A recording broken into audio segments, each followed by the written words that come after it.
buenas noches, historiadores, en este caluroso anochecer. Estamos aquí en un nuevo capítulo de Una charla entre historiadores y nos acompañan en esta ocasión el doctor Manuel García. Mariano, ¿nos escuchas? Sí. Más Hola. que saludar.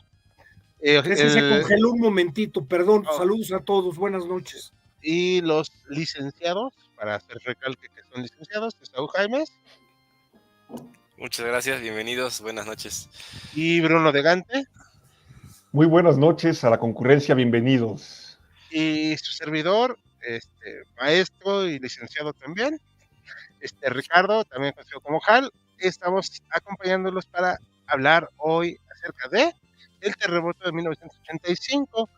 Antes de empezar, quiero agradecer a nuestro compañero David Cabrera, que se ha retirado del equipo HC, por todo su apoyo en los en vivo y demás escrituras de guiones, que han sido muy importantes, pero él ha tenido que, por cuestiones de compromisos laborales, seguir su rumbo. Y de parte de todo el equipo, le agradecemos todo su apoyo y que sepa que borraremos su nombre de todos los videos, no es cierto, pero estaremos con él y dejaremos su legado. Muchas gracias, David, por todo. Y pues vamos a empezar esta noche con el tema de, acabamos de decir, el terremoto del 85, es muy famoso. No queremos hablar del temblor de 2017 porque algunos todavía tenemos la memoria muy fresca de ese. Y también vamos a hablar pues, en términos generales de lo que ocurrió ese día. En general es un tema que se eligió entre todos. La siguiente semana habrá un tema que será mundial, eso ustedes lo elegirán, pero por lo mientras vamos a hablar del 85. Y para empezar de este tema, nuestro compañero el doctor Manuel García va a hablarnos acerca de cómo estaba el país en ese año. Adelante. A ver, nada más quiero, gracias, quiero arrancar un poquito con los antecedentes de cómo entra este presidente, Miguel de la Madrid Hurtado, que es el que le va a tocar lidiar con el temblor del 85. En 1982 hay 3 precandidatos. Uno es Jorge Díaz Serrano, director de Pemex, amigo íntimo y mecenas de José López Portillo. El otro es Javier García Paniagua, padre del actual candidato a la gubernatura a la jefatura de gobierno de la Ciudad de México, y Miguel de la Madrid Hurtado. Miguel de la Madrid Hurtado es el que sale elegido por muchas razones. O sea, José López Portillo tenía que cuidar mucho sus espaldas y va a buscar al que le fuera más fiel. Jorge Díaz Serrano estaba metido en unos escándalos y nunca se entendieron Javier García Paniagua y José López Portillo. No olvidemos que esta entrada de este sexenio 82-88 va a estar marcada con la nacionalización de la banca. Esta nacionalización de la banca pues sí polarizó mucho a la sociedad, pero polarizó mucho a cierto sector de la sociedad. La gran mayoría de los políticos no van a aparecer hasta 1987. La escisión del PRI para crear el PRD, las broncas de Miguel de la Madrid con Cuauhtémoc Cárdenas no aparecen hasta después del temblor. Cuando se da el temblor, que se van a cometer, ya lo platicarán ustedes, se van a cometer una gran cantidad de errores y de omisiones, el gobierno está siguiendo el lineamiento que veníamos teniendo de todos los sexenios anteriores. El presidente actual, que era Miguel de la Madrid, el presidente del momento, va a estar cantándole loas a todo lo que hizo José López Portillo. No se lo pudo quitar totalmente de encima, aunque sí empezó a mencionar que el Estado no podía seguir comprando cosas, no podía ser un Estado obeso.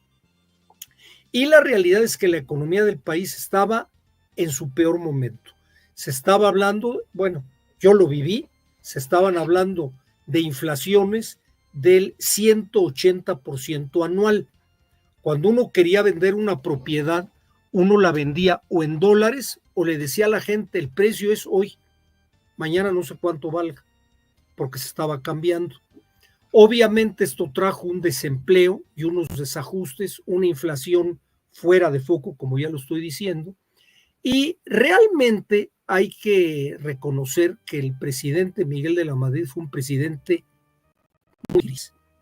No fue un hombre que pudiera llenar el hueco que la historia le iba a demandar, era un burócrata.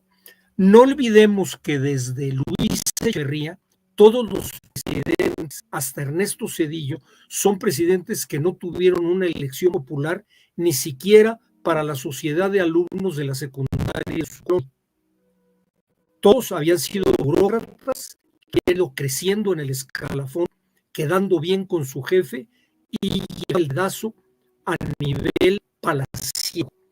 Entonces, en el caso de Miguel de la Madrid se juntó además un hombre con poca personalidad, un hombre que no tenía todo el apoyo del partido.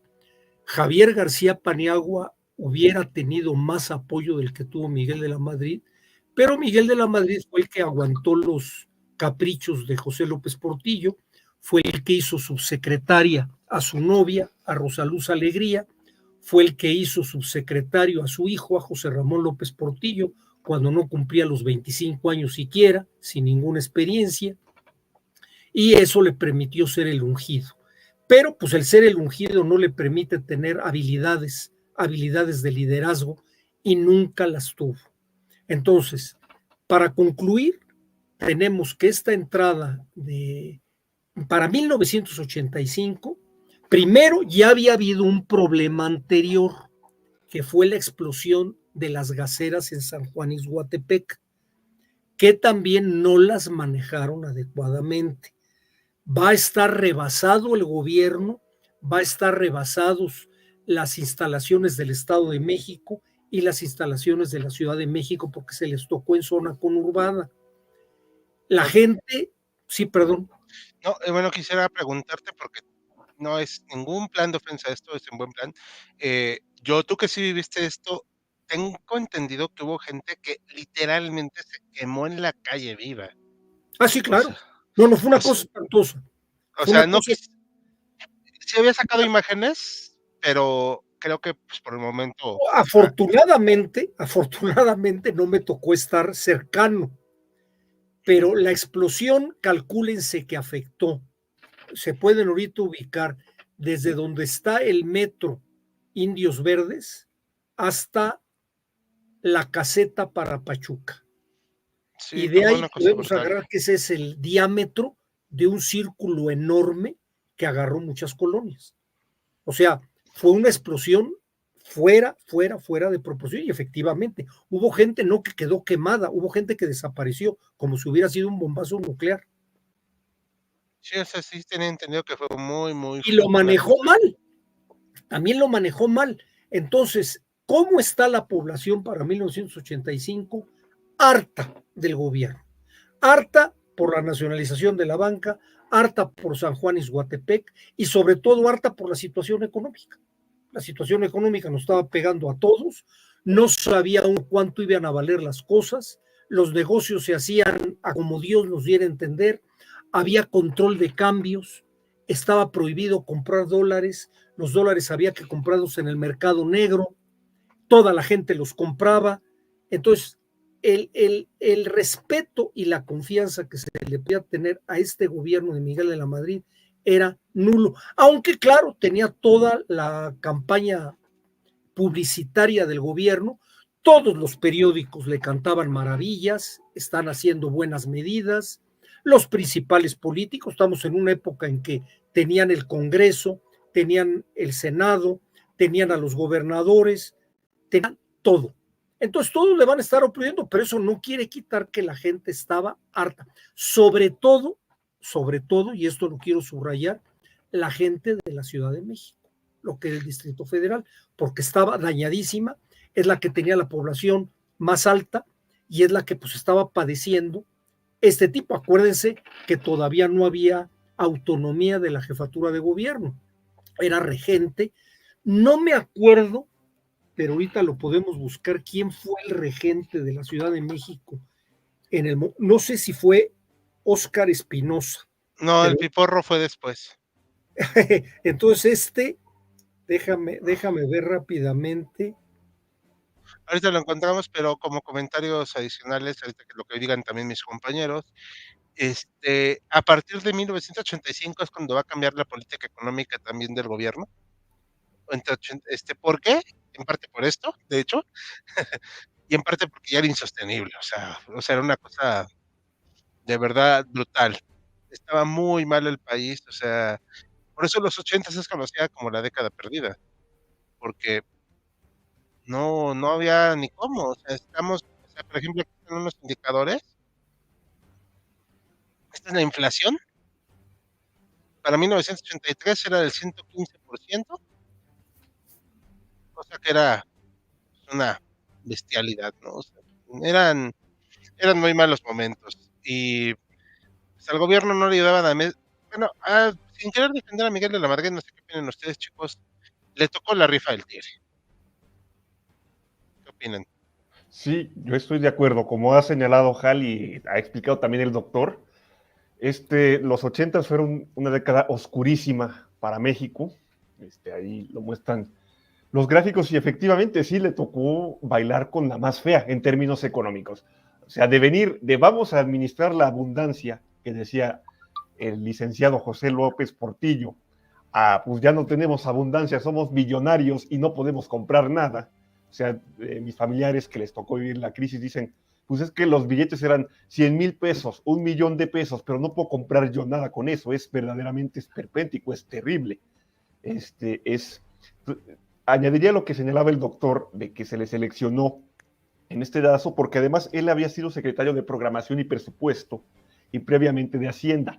Asimismo, de la Madrid tenía un posgrado en Harvard, era uno de estos tecnócratas de los 80 y se dijo, bueno, ya se No nos reventó el... maestría, Bruno, perdóname que nada más te comente, el posgrado no llegó a nivel maestría. No llegó a nivel maestría. Tuvo un curso en la Universidad de Harvard en Administración Pública, pero no fue un máster.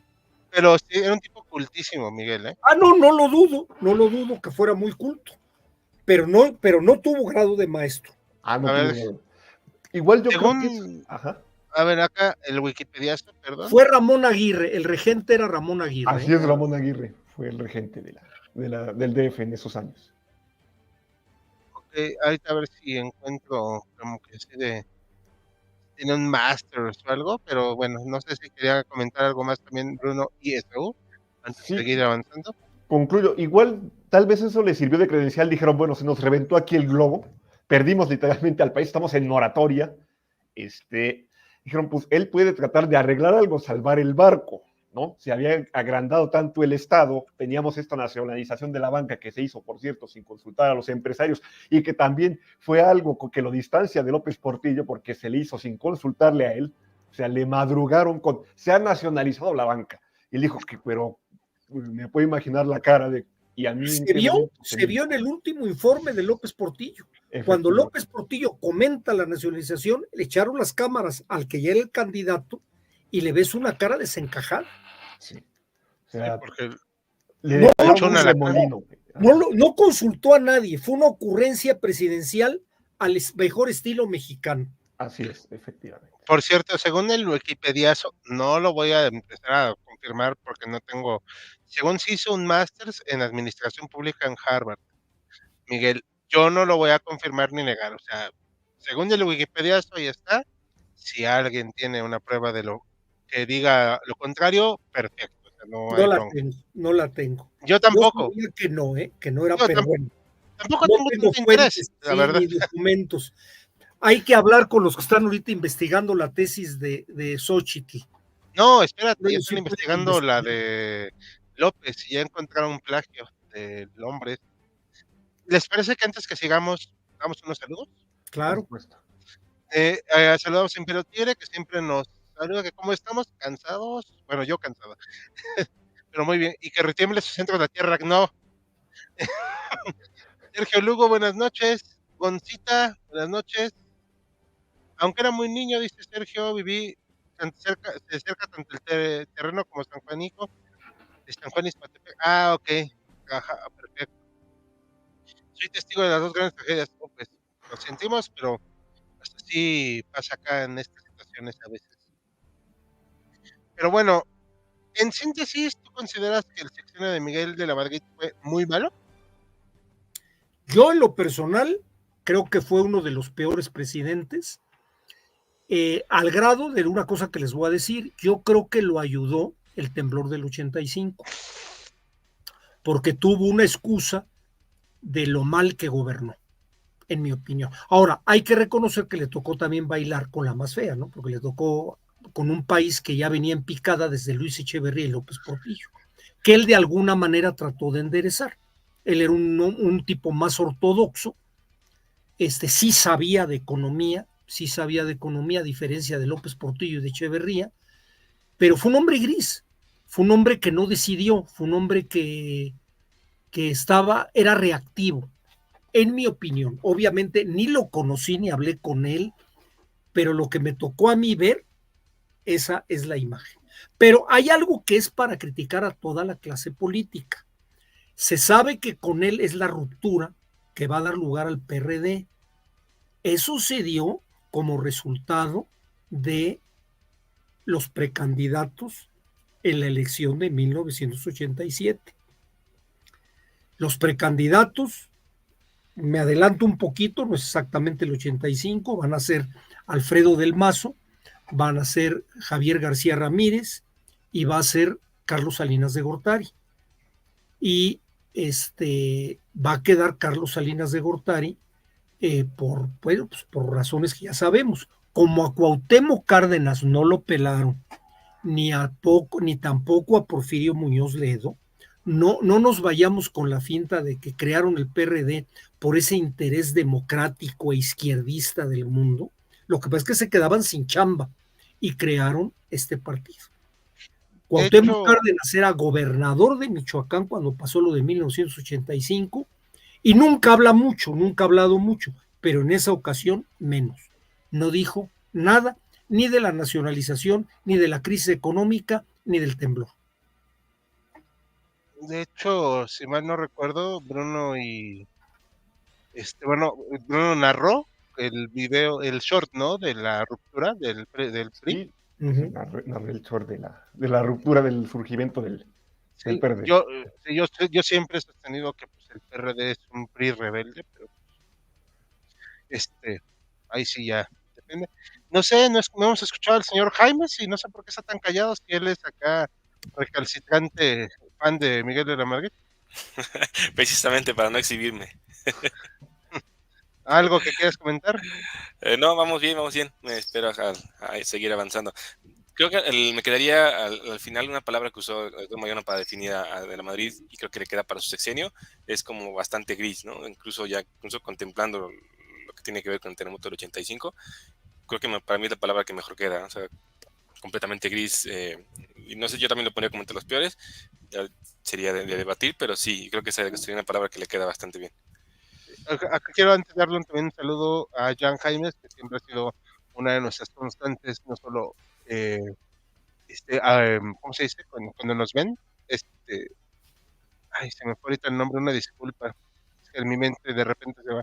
Espectadora, una de nuestras constantes espectadoras, y también una de nuestras constantes patrocinadoras, así como Sergio Lugo, se les agradece mucho su apoyo. Yo sí también creo, perdón, no, termina. Yo sí también creo que es gris, pero más bien lo situaría en una peor cosa que ser de los peores, mediocre. O sea, es peor que ser de los peores.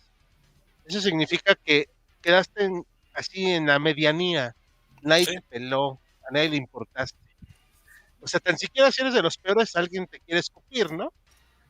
Con Miguel era de, pues bueno, o sea. Pero les voy a... Ajá, claro, dime. Claro, Mariano, hay una cosa que no quiero que se me escape, perdón que robe unos minutos. No pasa nada. Febrero de 1985 asesinan a Kiki Camarena. Sí. O sea, unos meses, a este gobierno le crecieron los enanos. El secretario de Gobernación es nuestro querido Manuel Bartlett Díaz. Aquí lo tenemos. También en este sexenio es cuando va a ser el asesinato de Manuel Buendía, que van a culpar al que está a la derecha de Manuel Bartlett, a Manuel Zorrilla. ese se va a pasar una vez en la cárcel, pero su jefe era Manuel Bartlett. Hubo un periodista, Jack Anderson, que sacó un artículo donde implicaba a Miguel de la Madrid en un soborno por parte del narco de 3,000 millones de pesos. Lo cual obviamente, pues todos los periódicos de la época se rasgaron las vestiduras. Pero quiero puntualizar, para 1985 este gobierno estaba caduco. Por eso creo que le ayudó el temblor. Tuvo a quien echarle la culpa de sus fracasos. Con eso, Sí, sí, estoy de acuerdo. De hecho, me parece bastante sensata esa anotación del doctor Jaimes, como lo hemos dicho constantemente en este canal y mis compañeros lo hemos dicho hasta el cansancio, no apoyamos la injusticia de nadie de donde venga. Y Manuel Bartlett es una persona que tiene muchos pendientes y no puede pisar Estados Unidos. ¿Estamos en lo correcto, Bruno? Que tú que eres un poquito más empapado en estos temas. Híjoles, a ver, con respecto a Manuel Bartlett, ahí sí ese detalle se los desconozco. yo tengo entendido que no puede, ¿eh? Algo Por eso, sucede que desde esa época nunca ha pasado por Estados Unidos. pero bueno, nos estamos desviando también un poquito del tema, ahorita viéndolo muy bien, pero, o sea, en síntesis, Mariano, 85, un desastre. Sí, el gobierno está tambaleándose. El gobierno está realmente tambaleándose ante la sociedad. No necesariamente ante la clase política, pero ante la sociedad, definitivamente. Y luego se tambaleó la sociedad. Y en la clase política. Ah, sí, claro, sí. Perdón, no entendía la metáfora, pero es cierto, es cierto. Bruno, ya lo entendiste, perdón, es que... perdón, ya es que... No, se tambaleaba el gobierno y luego se tambaleó todo. Es cierto. No, y hablando muy en serio, o sea, fue un desastre total. O sea, económicamente, o sea, estos son los indicadores del Producto Interno Bruto. Por cierto, el gobierno de López tiene un récord en ese sentido, así que pues, muchas felicidades. No cualquiera.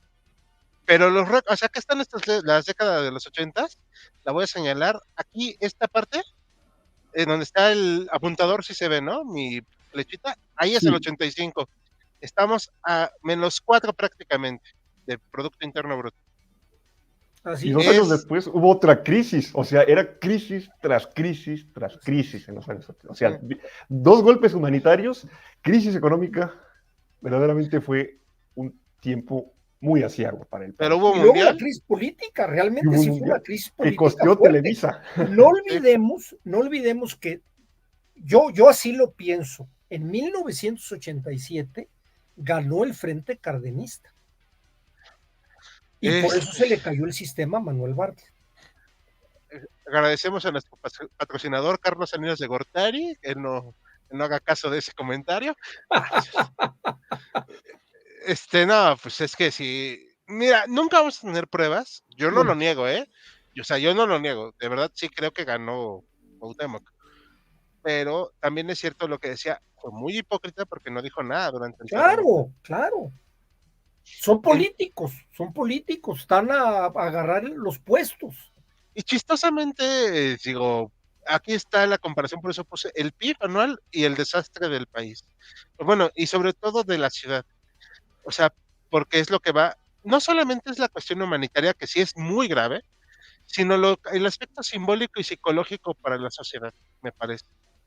O sea, que le golpea tan fuerte que dicen, no, bueno, o sea, solo nos faltaba esto. Sí, llueve sobre mojado, literalmente esa expresión viene muy ad hoc.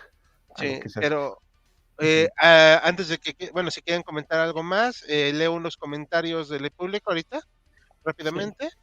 Dice Imperio Tigre que se lanza de candidato porque tiene muchos baches en su comunidad y ya le duele la espalda. Mucha suerte, si suena la culebra, por favor, escóndete.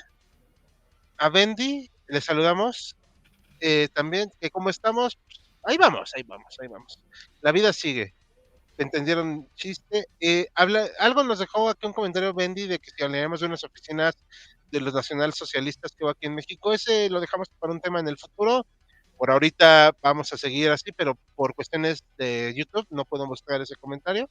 porque aparte están muy duros con los canales de historia. Ahí luego les contaré qué está pasando. Pero bueno, ahora sí, vamos al siguiente tema, ¿les parece? Me parece muy bien. ¿De dónde viene el terremoto? La intensidad, ese nos va a decir nuestro experto en terremotos, Esaú Jaimes, quien nos va a comentar de esto. Muchas gracias, chicos. Experto en todo y experto en nada. Vamos a ver un poco el origen y sobre todo un poco los datos concretos de dónde viene y cuál fue el impacto, por qué fue tan violento, por qué se sintió de manera tan violenta este terremoto, ¿no? Antes hay una reflexión, una parte a la que me volví a enfrentar porque ya la había leído con anterioridad, pero me volví a enfrentar a ella cuando estuve revisando esta información. Con todo este constructo social alrededor de los terremotos, esta idea de si se pueden predecir, de que los ocasiona, de que si son castigos divinos, todas estas cosas que están alrededor de los terremotos, Carl Sagan, quizá el mejor divulgador de la ciencia, tiene una reflexión muy poderosa al respecto, ¿no? Y de manera muy concreta, él dice, la Tierra, o sea, nuestro planeta Tierra, tiene una historia geológica que está adscrita a una historia del desarrollo del cosmos, en el que la humanidad es una nimiedad, o sea, es algo muy insignificante. Los movimientos telúricos, es decir, la Tierra sacudiéndose, los movimientos que generan terremotos, en términos geológicos son la cosa más normal del mundo. Es la Tierra siendo la Tierra, por así decirlo, ¿no? Y en escala geológica, lo que pasó en 1985 es muy pequeño, es un movimiento telúrico que no tiene mayor relevancia en términos geológicos.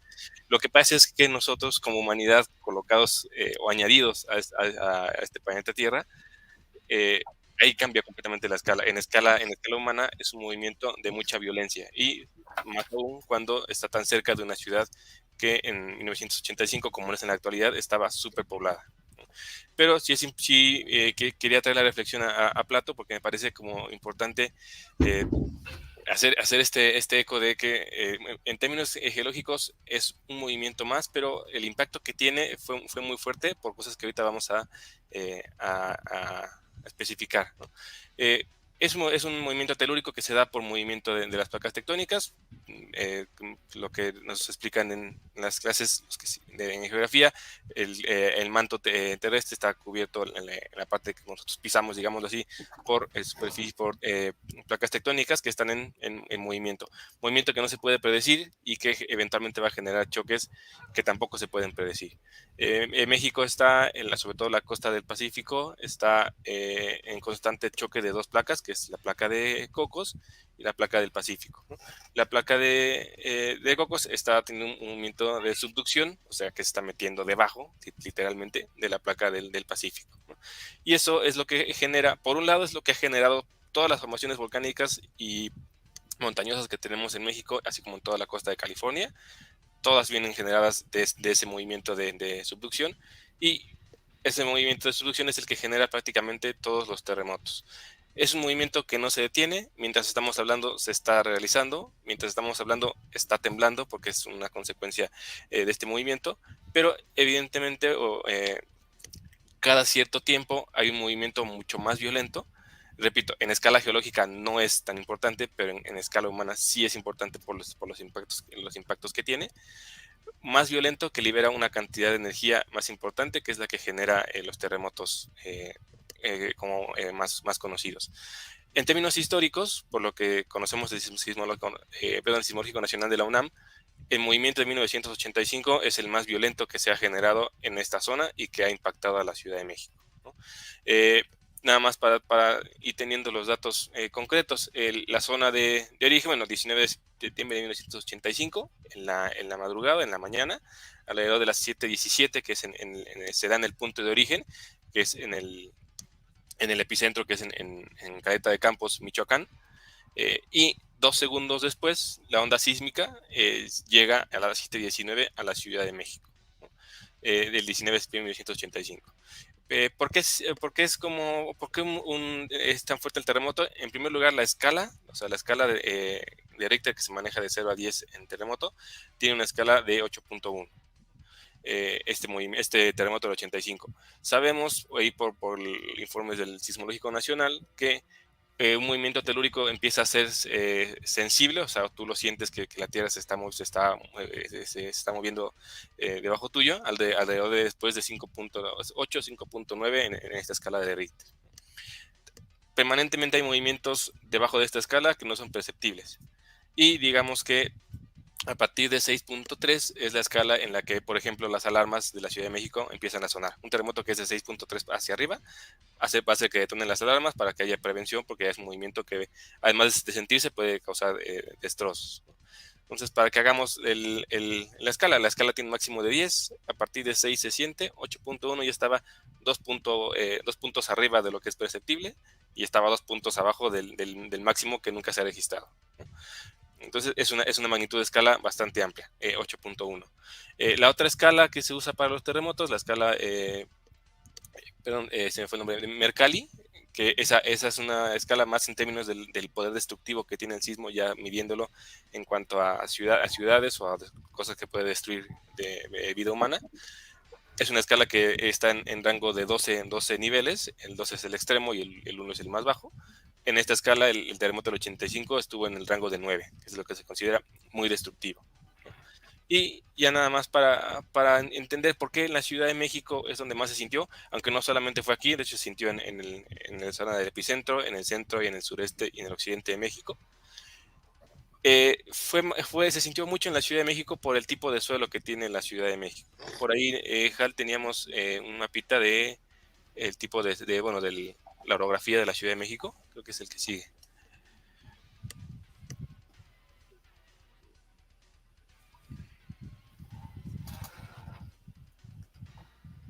No sé si...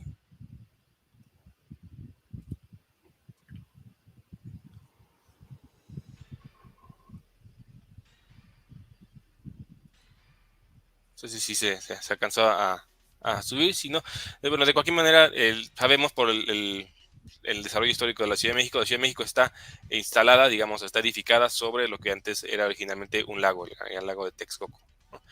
Y ya con el paso de los años, después de la conquista de México Tenochtitlán, se le fue ganando terreno al lago de Texcoco y se construyó, digamos, la ciudad ya sobre lo que antes era un lago. Pero eso, en términos geológicos, en términos de movimientos telúricos, hace que una gran parte de la ciudad esté sobre lo que antes era lago, por lo que ahora es una zona que se considera lacustre, y que en mucho de ese territorio está hueca, está o bien hueca o bien húmeda, con zona lacustre. Eso hace que cuando el movimiento sísmico llega, el movimiento que se genera originalmente en Guerrero, cuando llega la onda sísmica que viaja, digamos, por debajo de la tierra, al llegar a esta zona, literalmente es como si aventaras una pelota en una cisterna. Literalmente la onda sísmica lo que hace es rebotar, y rebota para todos lados. Y entonces, en estas zonas, en las zonas que se considera la zona lacustre, que es prácticamente todo el centro, la zona del aeropuerto, la zona de Reforma, es la parte que la considera lacustre. En esa parte, el terremoto, en lugar de reducir su intensidad cuando llega la onda sísmica, se magnifica. Y además hace que los movimientos se dupliquen. El movimiento que originalmente pudiera ser de un tipo, al moverse dentro de esta zona lacustre, hace que el movimiento se haga otra vez de varios tipos. Y ese es el problema de todos los terremotos fuertes que tienen esta misma dinámica de expansión, de onda expansiva sísmica, que cuando llega a estas zonas lacustres, el movimiento se vuelve demasiado violento. Y eso es lo que ocasiona también que el sismo, de hecho, haya durado más tiempo, digamos, del origen, ¿no? Les decía, la hora se generó a las 7:17, a las 7:19 se empezó a sentir en la Ciudad de México. En el epicentro duró alrededor de 2 minutos, digamos que a las 7:19 ya estaba terminando en la zona de origen. Y en México, en la Ciudad de México, desde que se empezó a sentir, el movimiento se extendió hasta 160 segundos, o sea, casi 3 minutos. O sea, por la onda sísmica que se expandió, ¿no? Y obviamente todos los edificios, todas las construcciones, edificaciones que están en la zona lacustre, en la zona en la que este movimiento se magnificó, fueron los que resultaron más afectados. Y para colmo de males, los terremotos sí o sí siempre presentan réplicas. Hubo una réplica el día 20 de septiembre, que si bien fue de menor intensidad, lo que hizo fue, digamos, terminar de tumbar o de echar abajo muchos edificios que habían quedado vulnerables, pero que habían sobrevivido, con una réplica de menor intensidad que se dio el 20 de septiembre. Esos edificios finalmente se cayeron, y las labores de rescate se complicaron todavía más cuando ya habían empezado a generarse el día siguiente. No sé, hasta aquí si había alguna duda, creo que con eso queda como bastante claro cuál es el origen y la magnitud y por qué se sintió tan fuerte, o porque de hecho a la fecha cualquier terremoto que exceda la escala de 6.3 se siente con mucha violencia en México, ¿no? Y sobre todo en el centro de México, en la Ciudad de México. No, pues qué buena explicación. De veras, qué bárbaro, qué buena explicación tan técnica. Aquí la pregunta que habría para alguien es, ¿por qué se suceden en septiembre? No, yo creo que es psicosis ya colectiva. De hecho, es interesante, o sea, y es una dinámica que se da. Yo hace poco, algunos meses estaba en un trabajo y era muy curioso que en septiembre modificaban el cierre de las puertas y la organización, decían, porque estamos en temporada de sismos, y hacían todas las modificaciones y es completamente absurdo. De hecho, estadísticamente tiembla más, así es como una estadística de los terremotos de los últimos 50, 60 años, tiembla más en marzo que en septiembre. Nada más que coincide que en septiembre, 19 de septiembre de 20 años han sido los más fuertes. Pero digamos que estadísticamente tiembla más en marzo. Pero ninguna de las dos tiene ninguna explicación. No se puede predecir cuándo va a Que ser la retiemble su centro la sacudida. Tierra. Exacto. Que no, no. No, de hecho, también ahorita, antes de darle la palabra también a Bruno, una disculpa. Hay una cuestión delirante ya, de verdad, en la gente. Así de que no, es que se acercan los temblores, que no sé qué, pues. Digo, pues vives en México, o sea, no es muy difícil saber que va a pasar uno, inevitablemente, o sea, pero bueno, ya hay una cuestión ahí. Y también están los conspiranoicos, ¿no? Que dicen que nos activan armas subterráneas, cosas ahí medio raras que es difícil de explicar. Bruno, perdón, te ibas a decir algo. Sí. No, pues para empezar, bueno, lo de retiemble sus centros, pues en su sentido más literal. Y esta psicosis que han mencionado de los temblores en septiembre, ya hasta el punto que se diga septiembre telúrico, ya viene septiembre telúrico, pues sí, yo creo que se vio aún más reforzada por este temblor de 2017, que bueno, hay que señalar que ni siquiera fue del mismo punto de origen que del 85. O sea, fue en Puebla por un desprendimiento de una placa sobre el manto. Otra Pero si cosa. Fue se una lo muy explicas a la gente y no van a entender. Sí. Sí, o sea, el lugar y la causa de origen son completamente diferentes. O sea, no tienen relación los dos terremotos Una muy al final del desafortunada camino. coincidencia, Ujú. efectivamente, de esas que ocurren, posibilidad de 1 millón, pero que ocurren. Es sorprendente cómo el impacto del propio 19 de septiembre del 85 se vio reforzado por este otro. Y quisiera también traer a colación de, a ver, la Ciudad de México, bueno, México en general, sobre todo su zona céntrica, tiende a sufrir sismos, pero el único temblor previo que había sufrido la ciudad lo había tenido 30 años antes, 28 años antes, el del 57. Y El que se no, cayó el ángel. el que se cayó el ángel, que el propio Chava Flores bromea en dos de sus canciones. En la de No es justo, Es donde ahí cierto. se representa esta telefoniza entre el regente Uruchurtu y uno de sus subordinados que le dice se cayó el ángel. ¿Y dónde se cayó? Pues del lado derecho, sobre mis gladiolas, Virgen Santa.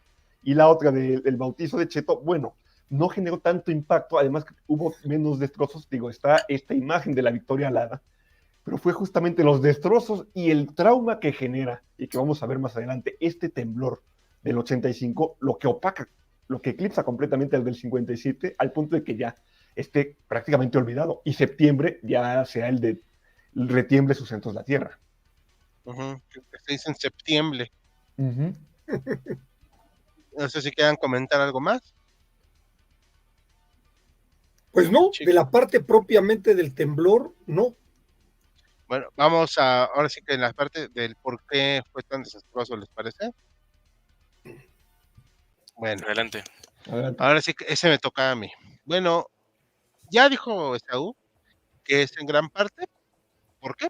Por el tipo de terreno en el que está la Ciudad de México.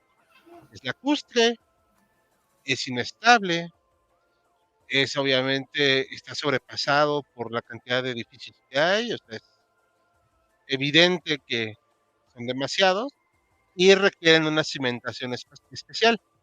¿Se hizo lo mismo en todos los edificios? Bueno, pues ahí es, como dirían, donde la puerca torció el rabo. ¿Por qué? Porque no se hizo. Hubo mucha corrupción en todos lados. Es un mal muy grave en México y la construcción no fue la excepción. Vamos a poner un ejemplo. No puse imágenes ahorita de Tlatelolco porque son una tragedia también. Todas son una tragedia. Pero el Tlatelolco es especialmente notorio. Primero, porque fue una de las obras insignias del milagro económico mexicano. Fue la muestra de que México ya estaba listo para la urbanización y la modernidad y todo, ¿no? El proyecto Nonoalco-Tlatelolco, que de hecho quedó inconcluso, empezó a tener problemas casi a los pocos años que se inauguró, aparte de que se usó el tiro de galería de tiro para matar estudiantes. También los edificios empezaron a presentar problemas, algunos en sus cimentaciones. Hubo el edificio que se cayó, que si mal no recuerdo es en Nuevo León. Sí. Ese se reportó cada año el problema. Se hundían los cimientos, estaban anegados, no se reparó. Por más que se deshicieron reparaciones, o bueno, tal vez no fueron las adecuadas o no fueron suficientes, o el edificio tenía que ser demolido, o sea, ya, obviamente ya a toro pasado, pues, que se dice. Lamentablemente, para este edificio, pues una de las víctimas, porque hace poco vi uno de los documentales que hay del 85, y la naturaleza misma de la onda, primero recuerden que fue trepidatorio, o sea, sé que se mueve la tierra de arriba hacia abajo, ¿no? Y luego se movió a los costados, o sea, estoy haciendo una explicación muy, muy, muy simplona, pero es para que me entiendan. ¿Qué significa esto? Que los edificios primero quedaron resentidos por este movimiento, y luego acá, pues, no es tan fácil que se aguante. Y además en Tlatelolco, curiosa, chocaron las ondas del sismo. Y eso es algo que ni con el mejor edificio del mundo lo hubieran aguantado, yo creo. ¿Cómo? O sea, era una fuerza brutal. O sea, como humanos somos muy indefensos. Y con las fuerzas o sea, que de la réplica de un sismo de la magnitud, no había nada que hacer. Cierto, la corrupción evidentemente tuvo que ver. Edificios se derrumbaron también por construcción deficiente, por no tener las medidas de seguridad adecuadas, por haber hecho con materiales baratos las cosas. Eso también es algo muy importante. Y las escenas fueron así. Ahorita va a exponer Bruno, obviamente más ahínco. Miguel de la Madrid estuvo dándose muy tardíamente vueltas, pero él va a explicarlo, yo nomás lo digo de pasadita. Hubo unidades enteras habitacionales que fueron afectadas, como el multifamiliar Juárez, que tuvo que ser destruido en su totalidad. El Hotel Regis, que era muy famoso, quedó destrozado, y así Televisa Chapultepec. Todo esto se sumó para hacer un caldo de cultivo de desastre. Oye, en ese entonces no existía lo que es el Parque Delta, la plaza comercial, existía el Parque Delta, el parque de béisbol, y fue tan sobrepasada la capacidad de los hospitales que se usó su cancha para albergar ahí los cadáveres de las personas que estaban llegando por montones. También la tragedia pues, se dio en el suministro de agua, porque sangre se estaba filtrando al, al servicio de agua, lo cual obviamente pues no era gracioso. Y así podemos hablar de infinidad de las causas del desastre. O sea, primero que nada, la intensidad, como ya dijo Saúl, fue sin precedentes para la ciudad. Las técnicas de construcción, entre que no eran las adecuadas, en que hubo una corrupción rampante en la ciudad, se construyeron de manera barata, sin refuerzos, sin los métodos necesarios, obviamente no ayudó. También que hay zonas de la ciudad más delicadas que otras, por ejemplo, la zona de la Roma, la colonia Roma, que todos les encanta vivir ahí en la Roma y la Condesa, pero es una zona muy sentida. Entonces, eso tampoco ayudó a los edificios. Se hicieron tal vez edificios muy altos para terrenos inadecuados. Hubo edificios enteros que se cayeron así, hacia adentro de la tierra. Entonces, el desastre, o sea, todas las ciudades dieron un caldo de cultivo para el desastre. Digamos, mejor dicho, la zona centro de la ciudad, que es la zona más lacustre. Si nos vamos a Milpa Alta y todo eso, pues tal vez no estuvo tan intenso, pero porque es zona de tierra firme. Evidentemente lo sintieron, pero no fue lo que pasó, por ejemplo, en el centro de la ciudad. Y de ahí, para que hubiera una respuesta, pues bueno, ya platicará Bruno, pero en general se puede decir que se conjugó todo. O sea, mucha gente me hizo millonaria con estos edificios mal construidos, pero se jugó con las vidas humanas, lamentablemente. Creo que una de las mejores lecciones, y eso lo vamos a ver como conclusión, es que ya no fue la misma brutalidad en el 2017, a pesar de lo cercano del terremoto. Pero aún así hubo desastre, ¿no? O sea, pero bueno, no sé si quieran comentar algo al respecto de esto. Yo quisiera nada más agregar una cosa, siguiendo un poquito la parte criticona. Yo entiendo que el temblor, pues es una cosa, son fuerzas naturales que no se pueden controlar, no le podemos echar de la culpa, porque incluso aún con buenas construcciones, un temblor de ese tamaño estaba muy difícil que aguantara. Además, no olvidemos que pasó por zonas. El primer temblor, por ejemplo, vivía yo en la colonia del Valle y prácticamente no lo sentí. Vaya, sí hubo un temblor interesante. Salí todavía a llevar a mis hijos a la escuela. Ya cuando regresé y vi la televisión, que llegué a la oficina, dije, en la torre, ¿qué pasó? Pero, por ejemplo, el segundo temblor me tocó en la colonia Roma y fue algo espeluznante. Fue una cosa fuera de serie. Yo andaba por ahí chambeando y se fue la luz, los cables chicoteaban, los vidrios tronaban, la gente se hincaba a rezar. A mí me quedó muy grabada una familia entera que se hincó en la calle con sus hijos a rezar. Es salir de la Roma, tardamos horas, no sabías cómo iba a estar tu casa, terrible. Pero lo que sí creo que fue criminal es la falta de atención del gobierno. Teniendo un ejército con un protocolo, el DN3 creo, de desastres, no lo activaron, se quedaron esperando a ver qué pasaba y eso dio como resultado que la gente se organizara por su cuenta, lo que le va a cobrar al gobierno en las elecciones del 87. Nada más quería yo puntualizar eso.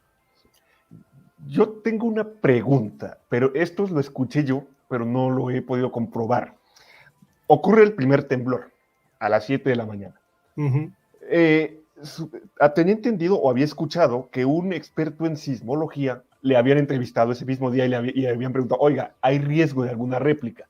Y él había dicho, no hay riesgo de una réplica de las mismas condiciones. Y horas después se viene este segundo temblor. Y que a raíz de eso lo habían echado del puesto. No sé si ustedes estén al tanto de esa... Sí, me acuerdo, pero eso siempre ha pasado. O sea, es que no lo pueden predecir. Entonces, el que haya un riesgo, pues yo creo que tal vez fue un error que dijera no hay riesgo, cuando pues, no se puede saber. Y obviamente, como se vino en la magnitud que estuvo, pues fue de las víctimas, ¿no? De haber abierto la boca mal, pero yo creo que eso nadie lo puede predecir hasta el momento. Es que siempre hay alguien por ahí, por unos momentos de gloria, queriendo hablar. Yo creo que eso... O bueno, hay algunos que dicen tenemos sismo y luego pues, se quedan así.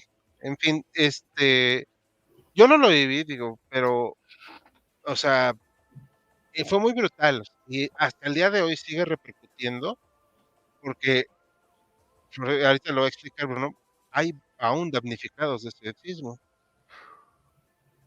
Claro. Sí, o sea, es algo que pareciera inexplicable, pero bueno, no sé si quieran comentar algo más, chicos, de este punto. Adelante. Pues Bruno, pues ahora sí para irle dando cierre a este tema de hoy y de lo que pasó. Pues sí, entramos con la respuesta, o podríamos decir no respuesta, o respuesta tardía, negligente, y como el propio el propio doctor Mariano ha expresado, criminal, del gobierno. Hay que tomar en cuenta una cuestión, como ha señalado el doctor, los desastres naturales quizá es de las peores cosas que te pueden tocar estando al frente de algún país o siendo gobernante de alguna región o alguna, digamos, hasta el más pequeño municipio. Un desastre natural, como hemos señalado, no lo puedes predecir, no puedes ver si se te viene encima, puedes tal vez hacer caso de lo que digan los estudios científicos, de ahí que, por ejemplo, el semáforo con los volcanes o diversas cuestiones de seguridad básica, pero con un temblor es tremendamente impredecible cuando un temblor va a subir de la magnitud que normalmente tienen, que son totalmente insensibles por lo general, a un desastre de estos. Entonces, hay que tener cierta habilidad para poder agarrar sangre fría y empezar a tomar medidas para organizar no solo a tus propios colaboradores, sino también dirigirte a la nación o a la región a la que estás gobernando. Es decir, no puedes predecir, no puedes evitar el desastre, pero sí puedes responder de una u otra manera. Y esto fue lo que no hizo el gobierno de Miguel de la Madrid. Podemos decir, bueno, es que venía golpeado que por la crisis económica, que por esto, que por aquello. Sí, pero no se justifica, porque cuando ocurre el temblor, y esto es lo que se escucha entre muchos de los que vivieron el temblor, y muchos de los testimonios nos dejaron solos. No apareció el gobierno. ¿Dónde está el gobierno? Así fue. Miguel de la Madrid tenía planeado hacer una gira unos días, creo que me parece ese mismo día, y lo agarra el temblor de sorpresa. Lo que hace es sobrevolar la ciudad y tal vez transitar un poquito, horas después, en camioneta, pero no hay presencia federal. No se dirige a la nación diciendo: ciudadanos de la República Mexicana, el día de hoy a tal hora, a las 7 de la mañana, ocurrió este desastre. Tenemos identificado que el epicentro fue en tal lugar, hay tales zonas afectadas y la región más afectada fue la capital. Estamos con ustedes y apoyaremos. Es decir, un gobierno que acompaña a la población. Esto no lo hubo. Es Oscar, la propia... perdón. Perdón, así, haciendo un paréntesis con lo del 19 de septiembre del 17. Con todos sus efectos de Lord Peña, sí hizo eso que estás diciendo. Es lo que se mencionó. Iba en camino a Oaxaca, que había padecido este temblor en la semana anterior, el 6 de septiembre, y se regresa para dar justamente ese mensaje. Pero esto no se ve con Miguel de la Madrid. Son las propias personas, me parece que primero de las clases populares, colonias como La Guerrero o Tepito, los que se lanzan directo a los escombros que hay que rescatar, que quedaron atrapadas personas en estos edificios, que se cayó Tlatelolco, porque se usó esa expresión con la caída de Nuevo León. Se movilizan ellos, no esperan, hay que sacar a la gente rápido. ¿Qué ocurre con el gobierno? ¿Cuál es la respuesta del gobierno? Se envía al ejército, como podemos ver aquí, pero no se envía al ejército para el plan DN3 que ya existía. 3 días después. 3 días después. El ejército aparece 3 días después. Y aparece para acordonar los edificios y evitar supuestamente saqueos, lo cual entorpece notablemente y genera bastante enojo y rispidez entre las personas. Dicen, oigan, somos nosotros los que nos estamos ocupando de sacar a los cuerpos y hay un montón de gente que está atrapada. Hubo enfrentamientos entre la población y el ejército. Sí. Cuando el ejército llegó a hacer ese tipo de cosas, la gente dice, oigan, no, nosotros ya estamos aquí encarrilados, estamos sacando gente, no nos pueden detener, ¿qué van a hacer ustedes? Sí. Como no sabían contestar, hubo enfrentamientos muy serios con el ejército. Ciertamente. Digo, aquí sí vemos ciertas escenas de más tarde el ejército, algunos soldados ayudando, pero como usted ha señalado, doctor, los roces fueron tremendos. Y es la desesperación también porque varios hospitales también se vinieron abajo, con enfermos, con mujeres que recién habían hecho labor de parto, con niños, entonces urgía salvar a esas personas. Miguel de la Madrid va a aparecer en la ciudad paseándose, según algunos testigos, con una mirada patética, 3 días y medio después. O sea, hay algunas escenas donde aparecen algunos ciudadanos abrazándolo, pero realmente la respuesta es de mucho enojo para con él, de, oiga, ¿dónde estuvo? Ya salió de la cama después de estar usted escondido por el desastre en lugar de responder. Otra cuestión que más irritó fue porque lo que refiere a la ayuda internacional. La noticia circuló rapidísimo a lo largo del mundo y varios países enviaron ayuda humanitaria. ¿Y qué es lo que hace el presidente? Dice, agradecemos la ayuda internacional, pero no la necesitamos, cordialmente declinamos, nosotros nos levantaremos solos. Y no solo lo dice él, lo dice su secretario de Gobernación, el ya mencionado Manuel Bartlett, que hace eco, y el embajador de México en Estados Unidos. Y el regente. y el regente. Regente. Oye, Entonces, Bruno, sí. tengo una dudota de ese tema, es creo que leyenda urbana y no sé si se la sepan. Se comenta que se enojó tanto la entonces esposa de don Miguel, doña Paloma Cordero, Ajá, y que fue la que ordenó que sí bajara la ayuda internacional, ¿es cierto? no lo sé. Híjoles, desconozco, o sea, yo entiendo, por lo que tengo Ten- entendido es que, ajá, Tengo entendido que es más como un chisme para hacer ver también a Miguel como un pusilánime, pero vamos, en algún punto no me sorprendería. Yo no tengo información de eso. no Ahí sí no desconozco. podría. Lo que yo sí quisiera agregar al mal manejo es lo que pasó días después. Ya lo mencionó Hal. Se hicieron, trataron de salvar a los damnificados construyéndoles nuevos edificios. Y el gobierno se dedicó a expropiar cuanta propiedad apareció en el registro público de la propiedad.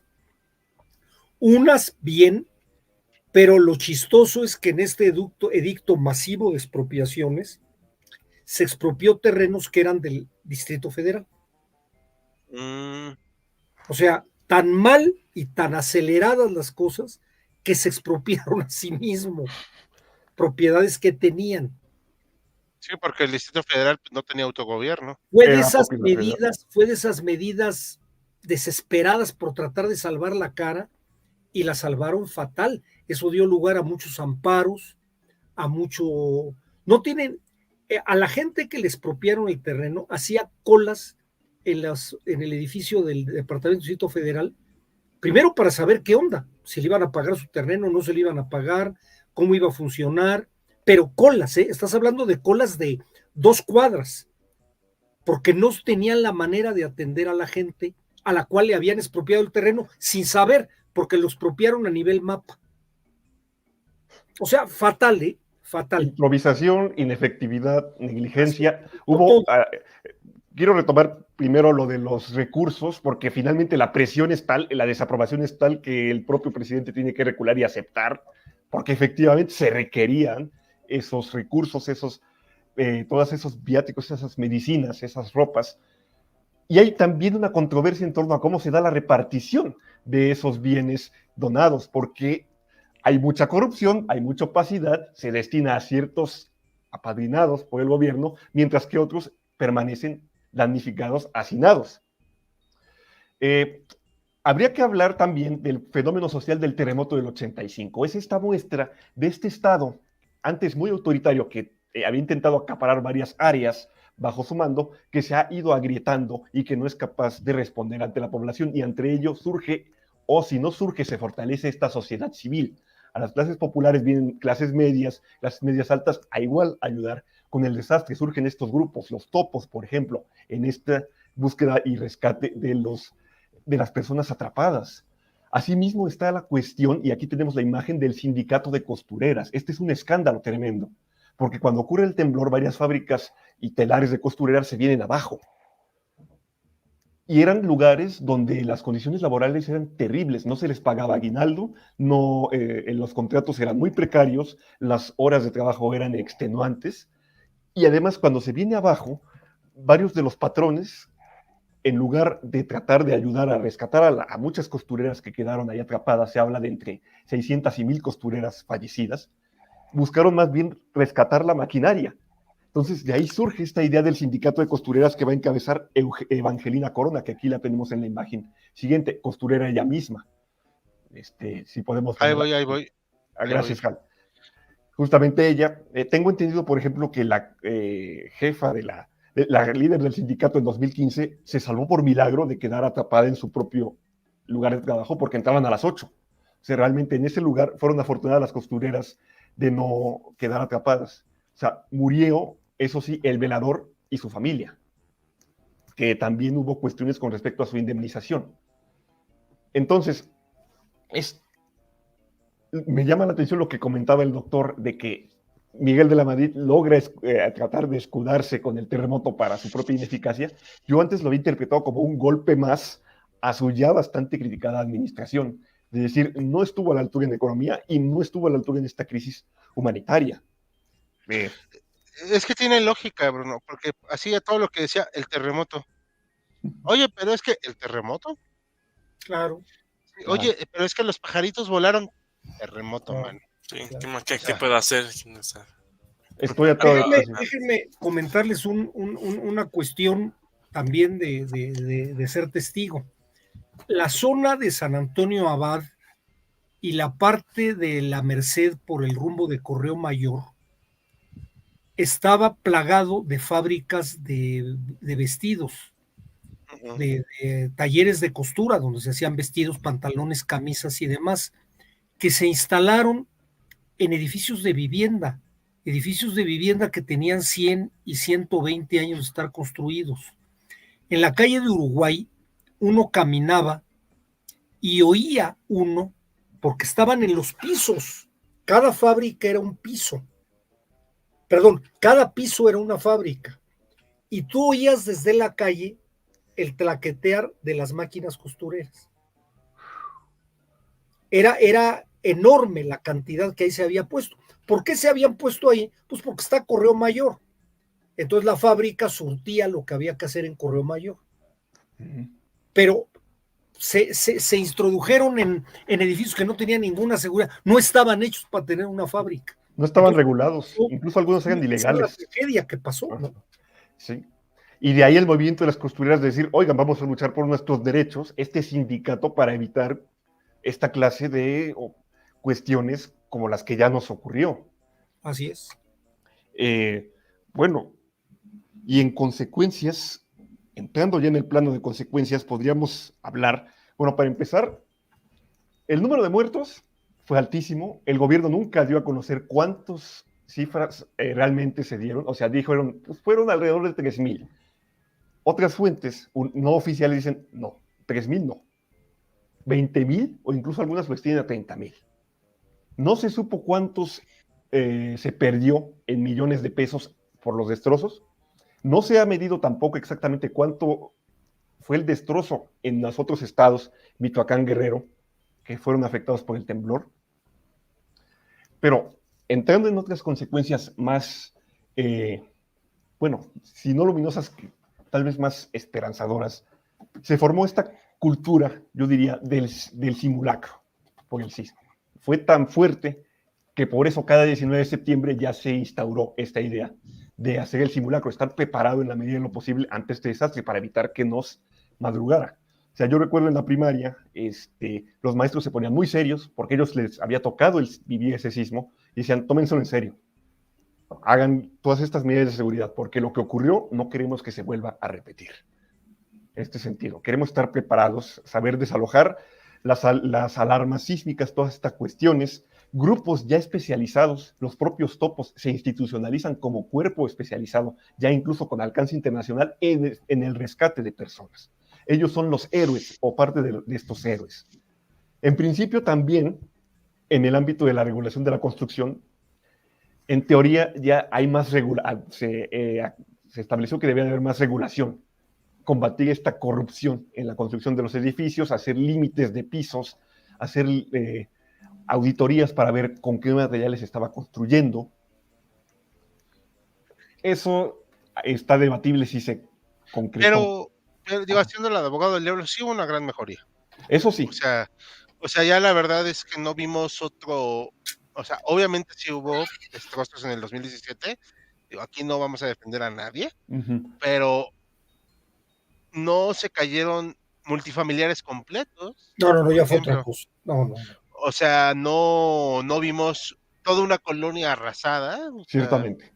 Se cambió, Hal, la normatividad para cálculo de estructuras. Claro. El nivel del grado Richter de sismos para calcular las estructuras se elevó casi a llegar a grado 10. Sí, o sea, obviamente sí hubo de todos modos desgracias, digo, y no se van a minimizar, o sea, porque también hay gente todavía pues, muy corrupta que hace tonterías con estos temas, pero tomando en cuenta que fue aquí al lado prácticamente, que fue muy intenso, yo creo que pues la verdad no estuvo tan mal la cosa. Sí. Tomando en cuenta, sí, o sea, porque lo del 85 no lo vimos. No. Y Mariano, que pues vivió los dos, puede estar Ahora sí que puede Sí, no, darnos no, fe. no.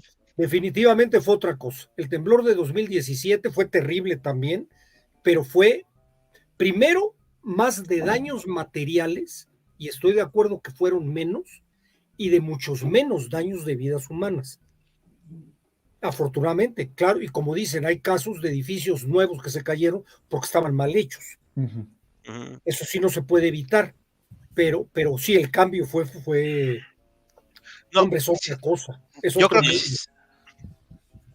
Perdón, Pero- Saúl, vas. Perdón, Halsey, y sí en el 17 yo creo que sí hay que agregar, creo que sí es muy importante, esto que mencionaba Bruno, la verdad es que sí es muy visible, yo ya también de Iba Voz, ya como testigo lo puedo corroborar, la respuesta ciudadana que hay en el sismo del 17, no solamente en el simulacro y la reacción al terremoto, sino después del terremoto, lo que se hizo después del terremoto y de manera inmediata, creo que es también herencia positiva de alguna Oye, manera el del transporte, 85. la Exacto. gente, ya ves que se cerraron Sí, sí, sí. transporte, hubo gente que lo agarró, que vivía en el sur y lo agarró en Chapultepec o en las Lomas, y la gente pasaban camiones de redilas, camiones llevándose Ujú, gente. O sea, exacto. hubo una solidaridad enorme. Sí, sí, sí. Eso es lo que, si me regreso a 1985, eso es lo que como consecuencias, no nada más del temblor, sino como consecuencias sociales, Ujú, van a tronar en el 87. Ujú. En el 87 la gente va a apoyar un cambio. Es cuando en el último informe a Porfirio Muñoz Ledo se le ocurre interpelar a Miguel de la Madrid. Y Miguel de la Madrid se queda pasmado. Hay quien quiere golpear a Porfirio Muñoz Ledo.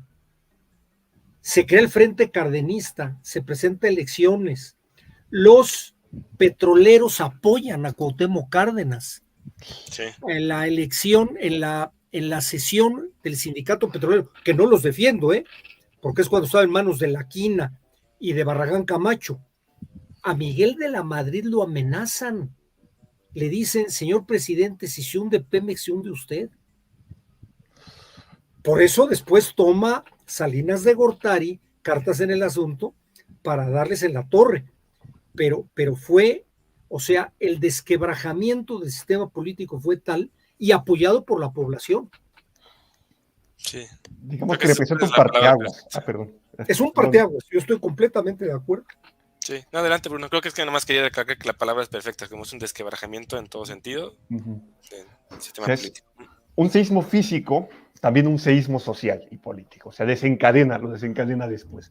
O sea, yo también quisiera rescatar esta idea, esta muestra del el fortalecimiento de la sociedad civil frente a este gobierno que es invisible y es ineficaz y que va a dar aún más muestras en los años venideros. Y bueno, como última consecuencia, otra vez, y concordando con ustedes, es cierto, también el sismo es un parteaguas en el sentido de cómo la cultura sísmica, cómo se la aborda en la Ciudad de México. Bueno, y no solo en la Ciudad de México, en general en el país, a tal punto de que ya no lo tenemos tan interiorizado que sí procuramos seguir las cuestiones de los simulacros, las propias regulaciones en cuestión de construcción. Y bueno, fenómenos que han continuado, la propia solidaridad de la población civil, que se vio en el 85 y se vio acá, en 2017. Entonces, es interesante también ver cómo un terremoto, un fenómeno natural, permite ver sus implicaciones a nivel social, político y cultural. O sea, este es una muestra muy clara. Que también pueden sacar lo mejor de las personas, ¿no? Sí, coincido, Y también lo peor, Así porque es, así es. porque tristemente. hubo unos que quisieron aprovecharse de robar cuando estaba la confusión del último terremoto del 17 y pues visitaron a San Pedro muy rápido. Entonces, en, ahora sí que, no sé, o sea, es una cuestión ahí como que difícil de entender que alguien quiera todavía hacer daño, ¿no? En eso, pero vamos a ver unos comentarios antes de empezar a terminar. No sé si han mencionado algo respecto al sismo del 7 de septiembre de algo Chiapas, de 8.5, el considerado el Chiapan. más fuerte de México. No me voy a esforzar en pronunciarlo. Que afectó incluso a algunos países centroamericanos. Sin embargo, casi no hablan de eso, puesto que no afecta tanto al centro del país. Pues sí, mano, pues la Ciudad de México, pues, es la Ciudad de México. Y no sé qué afectó allá, o sea, no sabía ni de ese temblor. ¿Ustedes sí sabían? No, la mera verdad, no. Y que fuera de ese tamaño, ni en cuenta, ¿eh? Sí, El 7 de fue más, septiembre, ¿de qué año fue? No el sé si... Del 17. 85. No, del 17 también. El que pasó en el Sí, 17. fue una semana antes del 19. Yo Del estaba enterado del 17. 6 de septiembre, que el que golpea a Oaxaca, pero no se dio tanta cobertura entonces a ese que golpea al día siguiente. Ajá, no, debe Ajá. ser ese mismo, Bruno, porque es ese que incluso pegó más, como dice Giselle, en Centroamérica, porque sí fue muy fuerte, pero digamos Yo que no por sabía eso, onda ¿eh? sísmica no llegó a como ciudades a afectar Ahora, uno que otro. en el 2017 afectó mucho a las comunidades de Morelos y de Puebla. O Sí, sea, fue por una el zona epicentro. diferente donde no habían tenido, donde hubo destrozos muy fuertes. Claro, en poblaciones donde no se siente tanto porque no son edificios grandes, ni puentes, ni carreteras, pero sí fue muy golpeado, ¿eh? Si Sí. ustedes van todavía ahorita a Tepoztlán, Tepoztlán está dañada la iglesia principal donde es el museo y los conventos que están alrededor, Yecapixtla y demás, todo eso se dañó muchísimo. Aquí ya respondimos esta del Sergio Lugo, de cuál fue la cantidad de víctimas oficial de la Real. Se calculan más de 30,000 víctimas, aunque Sí, de forma no oficial. la oficial dicen que son como 1,000, ¿no? 3,000, o sea, O sea, es un insulto esto. El sí, 10%. Sí, no, es insultante, y es Bueno, una... siempre es minimizar, ¿no? Siempre Otros es, datos. es maquillar, ¿no? Sí, aquí comentan que se vio también el sector salud rebasado, esto es cierto, por los daños del Hospital General, el cual es el centro médico, no Esa es otra olvidemos, bronca. sí, Esa es otra bronca. o sea, no Y los- olvidemos también los niños ahí atrapados, Sí, no, ujú, terrible, o terrible. sea, en los cadáveres de sus madres, que el último acto que hicieron fue cubrir a sus criaturas. Entonces, bueno, aquí dicen que le tocó el del 2017 a mi batallón de la escuela militar con soldados ir a mover escombros. Básicamente unas 500 personas de mi ciudad y todos íbamos en camionetas, encima de las excavadoras. Oh, a todos nos tocó algo en el 2017. Entonces, o sea, todos tenemos historias de eso, o sea, pero ahorita enfocándonos en el 85, yo no nacía todavía, entonces no me tocó, pero pues, fue terrible. Creo que el lado positivo, y no sé si están de acuerdo, o sea, hubo mejor prevención, hubo una mayor normatividad. em, Obviamente aún hay, como dijo aquí Jan Jaimes, que dice que en el 2017 el problema fue la corrupción, aquí lo tenemos. En el 2017 también la corrupción fue el problema, sí. Aún hay mucho por mejorar en ese aspecto y no se vale que haya hecho, por ejemplo, alguien, uno que me acuerdo, un edificio en la Condesa, es que le quitaron unos de los pilotes de en medio para hacer más amplios los departamentos. O sea, la palabra correcta es tonto, ¿no? O sea, Esa es una de las broncas de Tlatelolco. Y no sé si es- se acuerdan, en el 2017 se cayeron unos que están en la esquina de Calzada de Tlalpan y Tasqueña. sí, sí, sí. Es un multifamiliar. Eso pasó porque hay mucha gente que sin avisar dice, pues yo voy a quitar esta pared o ya Ujú, compré el departamento de junto. Para ujú, unirlo, quito la pared y hago la sala más grande, sin tomar ujú. en cuenta que a lo mejor eran muros de carga o eran columnas importantes. Y eso tuvo mucho que ver. Sí, exactamente. ¿Algo más que quieran comentar, chicos, para cerrar el tema? pues Fue me una resulta ahorita. experiencia muy, Ah, muy fea.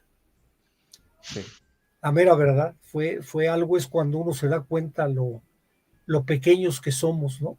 sí, fue un sacudidón, que tuvo consecuencias positivas y pues también las otras ya mencionadas, todas estas pérdidas materiales y humanas. Ahorita que mencionaban los niños, los bebés rescatados, también está este interesante fenómeno, ¿no? De estas personas que sobrevivieron de los hospitales, ellos y sus madres también, que dicen, pues sí, era bebé recién nacido en terremoto del 85, tipo generación del terremoto. Es interesante cómo también han introyectado eso de soy sobreviviente, o sea, tenía pocas horas de nacido y soy sobreviviente del hecatombe que ocurrió. Digo que los propios rescates de los recién nacidos, tan televisados, los pueden ustedes revisar el material fílmico también en documentales que están subidos a YouTube, que empezaron a salir documentales pronto, tanto para analizar cómo se dio la respuesta de la ciudadanía como para intentar explicar por qué había habido tal destrozo, cuestión que ya se ha explicado por obra del propio compañero Esaú y Hal. Muy bien. ¿Algo más? No, de mi parte igual todo, que la verdad es que muy interesante y siempre es importante como no dejar pasar o no, seguir recordando esto que pasó. En efecto, tiene sus consecuencias negativas, pero creo que sí podemos rescatar mucho en la parte positiva, pese a la destrucción, pese a las afectaciones, lo que ha generado hacia los siguientes terremotos, porque al final del camino México está en una zona sísmica, no nos vamos a mover de aquí, va a seguir temblando, no hay garantías de que ese temblor haya sido el más fuerte que ha existido, entonces va a seguir ocurriendo y si no estamos preparados para cuando vuelva a ocurrir, pues no, las tragedias van a seguir sumando las cifras de manera más grande, ¿no? Entonces creo que esa parte positiva hay que como reconocerla. Igual lo que decía el doctor Mariano, igual me quedo con eso que comentó, de que nos demuestra lo pequeños o lo diminutos que somos ante la magnificencia de la historia geológica o del universo. También es algo que no hay que pasar de largo. Nada más. Perfecto. Pues, si les parece, ya le cerramos. ¿Sí? Adelante. Pues, a nombre de todo el equipo de HC, les agradecemos su colaboración en este en vivo. Vamos a estar haciendo otros más y luego les daremos unas noticias importantes el siguiente mes. Pues ahora sí Buenas que, a nombre de noches. todos, buenas noches. Nos vemos Buenas la siguiente noches. semana. Bye. Descansen, buenas